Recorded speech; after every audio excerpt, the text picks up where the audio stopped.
नमस्कार, मेरा नाम है पुष्पेंद्र और आप देख रहे हैं हमारा चैनल स्टडी 16। स्टडी 16 में आज हम बात करेंगे भारतीय दंड संहिता 1860 के कुछ वस्तुनिष्ठ प्रश्नों की, जो कि एमपी सिविल जज, एमपी एडीपीओ और ऑल जुडिशरी के एग्ज़ाम के लिए ही बहुत ही महत्वपूर्ण हैं। तो हम देखेंगे एमसीक्यू, जो कि निर्वाचन संबंधी अपराध, ऑफेंस रिलेटिंग टू इलेक्शन से संबंधित हैं, जो भारतीय दंड संहिता का अध्याय 9 का है। 9A निर्वाचन संबंधी अपराधों के विषय में यह है 1920 के अधिनियम संख्या 39 की धारा 2 द्वारा अध्याय 9 का जोड़ा गया। ये जो अध्याय था, अध्याय 9 का, ये भारतीय दंड संहिता के मूल में नहीं था। ये धारा 171 से धारा 171I तक से संबंधित हैं। देखते हैं कि पहला प्रश्न क्या है। निम्नलिखित में से कौन सा एक युग्म सही सुमेलित नहीं है? पहला ऑप्शन है निर्वाचन में रिश्वत, धारा 171B, दंगा, धारा 159, ठग, धारा 360, लोक न्यूसेंस, धारा 267। इसका सही आंसर है डी, लोक न्यूसेंस, धारा 267। यह जो युग्म है ये गलत है, सही सुमेलित नहीं है, और बाकी के तीनों ए बी सी ये तीनों सही हैं। देखते हैं इसकी व्याख्या।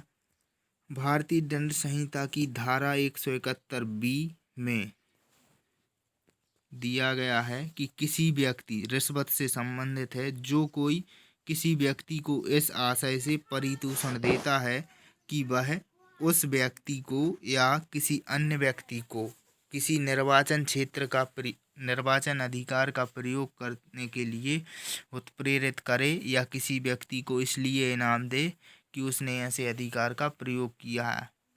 यदि वह निर्वाचन के संबंध में कोई रिश्वत देता है तो वह धारा 171B से संबंधित है।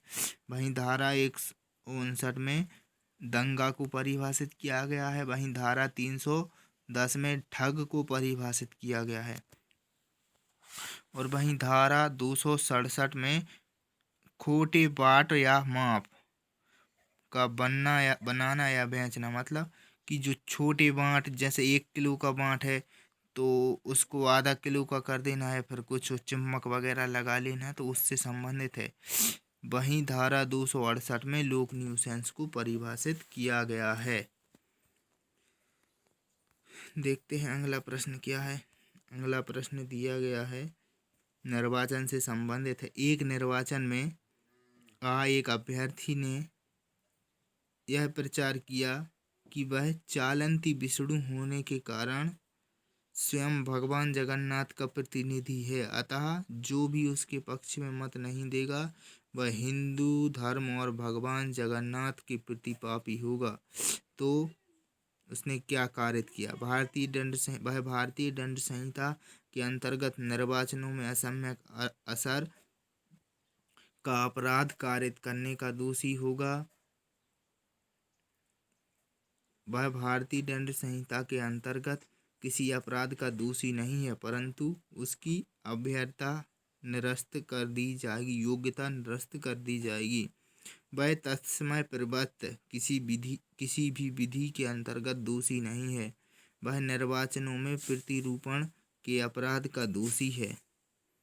इसका सही आंसर है ए, वह भारतीय दंड संहिता के अंतर्गत निर्वाचनों में असम्यक असर का अपराध कारित करने का दोषी है।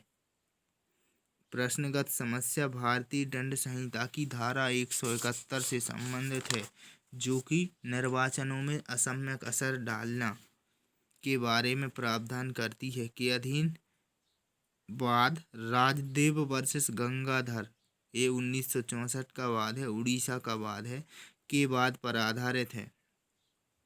धारा 171 के खंड 3 के अनुसार किसी अभ्यर्थी या मतदाता को यह विश्वास करने के लिए उत्प्रेरित करने का प्रयत्न करता है कि यह मेरा कोई ऐसा व्यक्ति जिससे वह हितबद्ध है, देवी अप्रसाद या आध्यात्मिक परिनिंदा का भाजन हो जाएगा या बना दिया जाएगा, वह निर्वाचन में असम्यक असर डालने का प्रयत्न करता है। ये धारा 171 गा के खंड 3 में क्या दिया गया है? लोक नीति की घोषणा या लोक कार्यवाही या का वचन या किसी वैध अधिकार का प्रयोग मात्र, जो किसी निर्वाचन अधिकार में हस्तक्षेप करने के आशय के बिना इस धारा के अर्थ के अंतर्गत हस्तक्षेप करना नहीं समझा जाएगा। वीडियो देखने के लिए धन्यवाद। प्लीज़ हमारे चैनल को सब्सक्राइब करें एंड वीडियो को लाइक करें।